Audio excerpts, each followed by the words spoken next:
C9 is like a good team, but I wouldn't even say. I don't even know if they will be like top 3 in Europe, for example. Oh. So I don't. It's really hard for me to judge, but I think there's no good team in America aside from C9, and it's hard to like compare them to like other teams in other regions, right? I feel like I tried.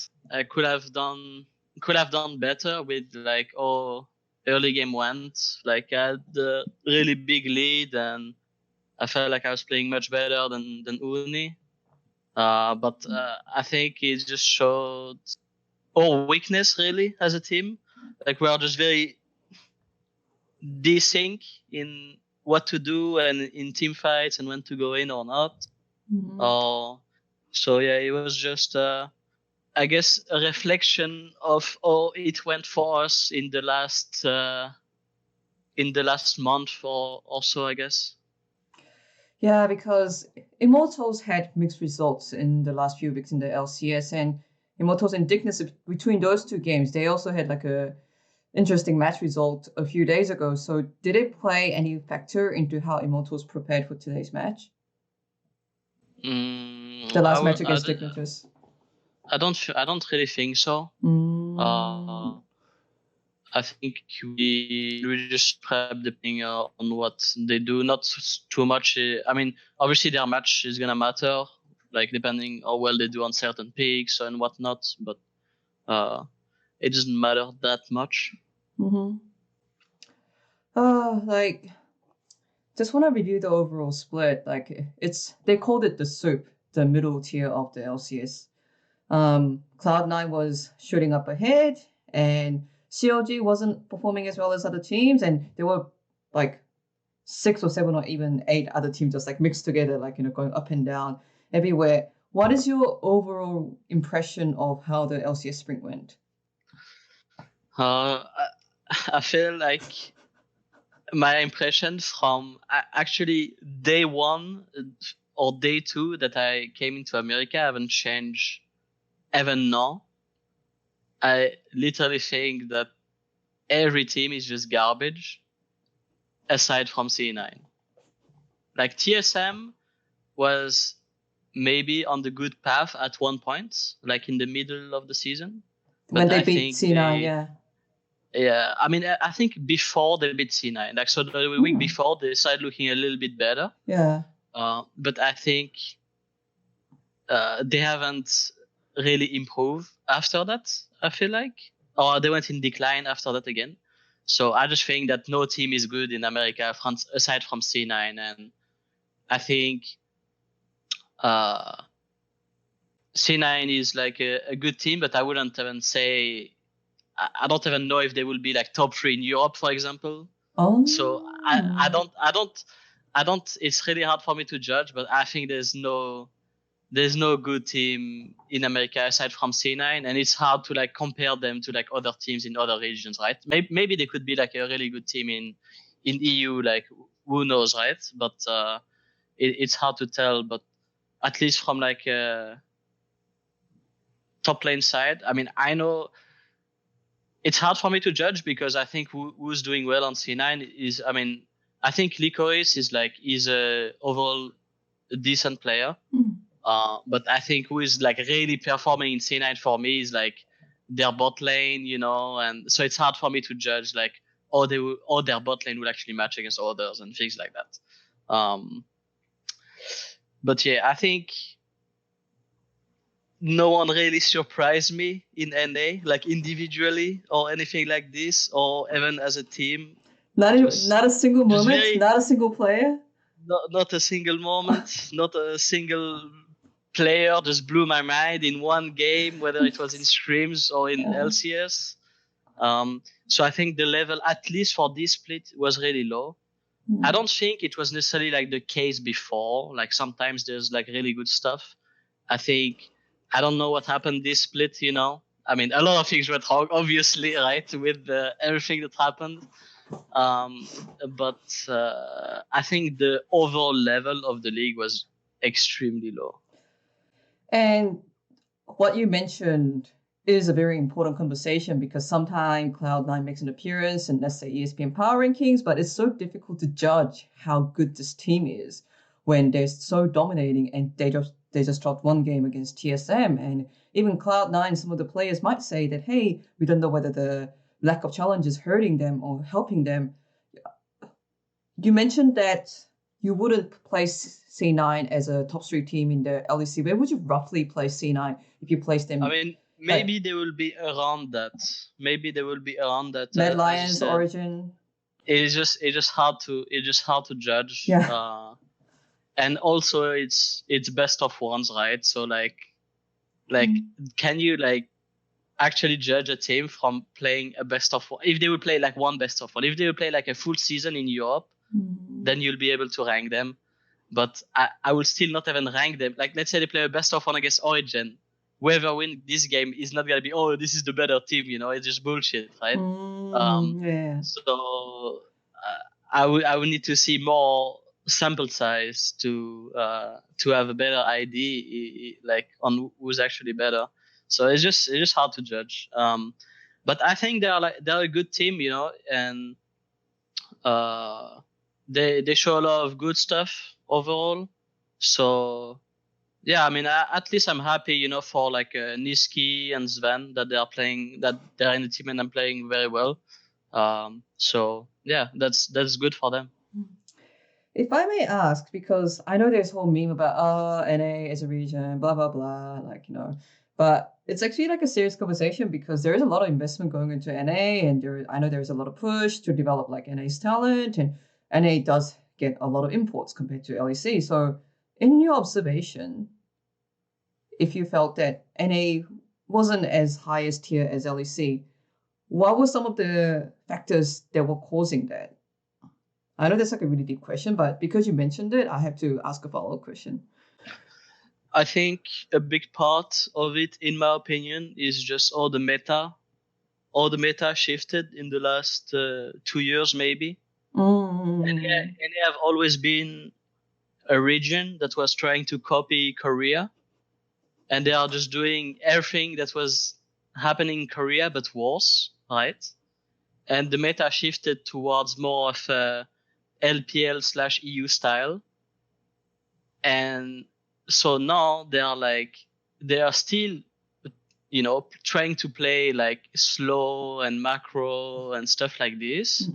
And the meta shifted in a way that you need to be creative and you need to be on the same page while being creative, you know, like it's just, so you need to have a certain level of synergy in like really small stuff that you sometimes you're not able to like communicate. So being on the same page is very important. And I think that's the meta shift to EU style is for sure a big factor in my opinion, on why NA is doing worse, in my opinion. Okay, yeah, I'll definitely agree in terms of the meta shift as someone who covers Korea and watching some of the things that the Korean teams are doing.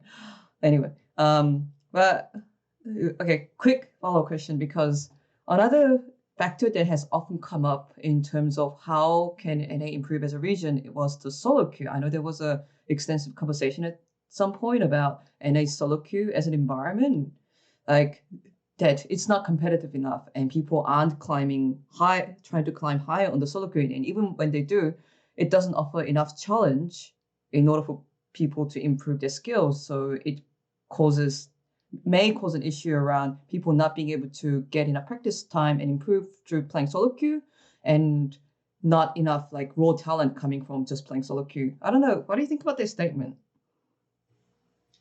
I mean, for sure, it's hard to. So let's say you're like a laner and you want to practice certain matchup. I mean, you're never gonna get it. Like in Europe, it's already hard because people just play. I mean, it's not like they will play just LEC champs, right? They will just play whatever champs they want. But more than not, you will see LEC champs in top lane, right? It's just gonna be Aatrox. It's just gonna be Ornn eventually. It's just gonna be like this type of champs. In NA, you play and people just play Rengar top and Teemo and just like Tryndamere, and there's never, I mean, at least for top lane, there's rarely a matchup that you would eventually play in LCS.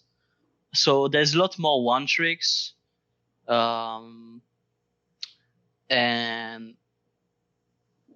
it's, I mean, in EU it's also a bit the same. Like it's harder to play LCS, like, you know, but in NA it's like if you're split pushing for like 5 seconds, unless you can take 2 turrets, like you're playing Fiora or Jax, and you can take turrets super fast, or Camille. Like if you're split pushing with a champion that cannot take turrets fast, like your team will just die instantly if you're not grouping as 5. The first thing that people say when you're like ahead in NA solo queue is just group, you know, like is just it's just a for fun region, you know, in solo queue, in terms of solo queue. Rush B. Okay. Okay, I know we went off the tangent a bit, but thank you so much for the insight. I think it's a very important narrative to have.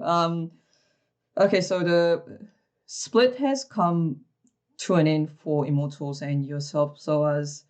And I chatted with Impact recently, and he said that he is a bit frustrated about the idea of the split ending, because I know that there isn't as much activity to do during the off season.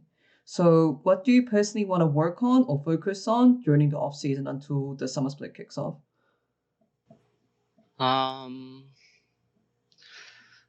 mean, the funny thing is, like, even last year, you know, like we had a bad year with Misfits, and after reflecting, I was like, okay, I need to work on this, I need to work on that, and I feel like this year I'm doing things that I had to work on last year better, and now it's like maybe different things, and it's like depending of the team that you have, you always have to work on different aspects. So it's just very hard, and it's just so yeah, I just need to work on different things. I guess for this particular team, I think maybe I need to be more of a leader, but I don't know if that's what I want, and that's how I want to do things. Like in EU, like a leader doesn't exist. You know, like it's not like it depends what you say, what I mean by leader, but there's not like one person that's just gonna sort of like dictate, right? Because everyone is like is just giving their options and stuff like this. But no, I'm not talking so much about like game wise, you know, just in terms of like, oh, we should do things, or we should play and things like that.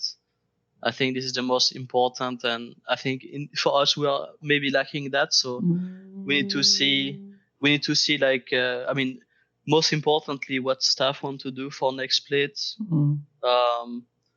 And yeah, because it's hard to like, you know, just put someone in a certain position, like all forcing it.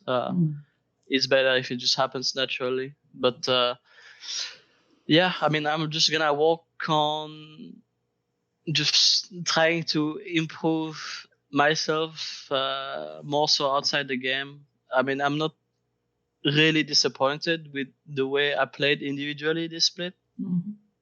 I think I had like a bad game here and there, but everyone had bad games sometimes, and I feel like I had more good games than bad ones overall. So I'm not super disappointed with my individual play. I think I need to work on better my communication, and just outside the game, just synergy, or we should play together. Okay. Best of luck with that, and hopefully we'll see you soon in the summer split. What's the one thing you want to do when the quarantine is over, Rando? When the what? You know how because of the coronavirus, everyone's like staying indoors. Oh, what's the one thing you want to do? When it's gonna be over, we are gonna be playing summer split. So true. I guess the first thing, I mean, it's just gonna be just walk outside and get coffee. That's gonna be my first thing. As you drink coffee. Yes. You say that as you drink coffee. That's so European. But it's different because I'm getting coffee delivered. So it's a different feeling to actually walk and get your fresh coffee. You know, like when you get it delivered, it's not the same thing. Right? So. Okay, hope the situation improves for everyone. And again, thank you so much for the interview and best of luck for the off season. Yeah. Thank you for the interview. Thank you for the interview. Bye bye.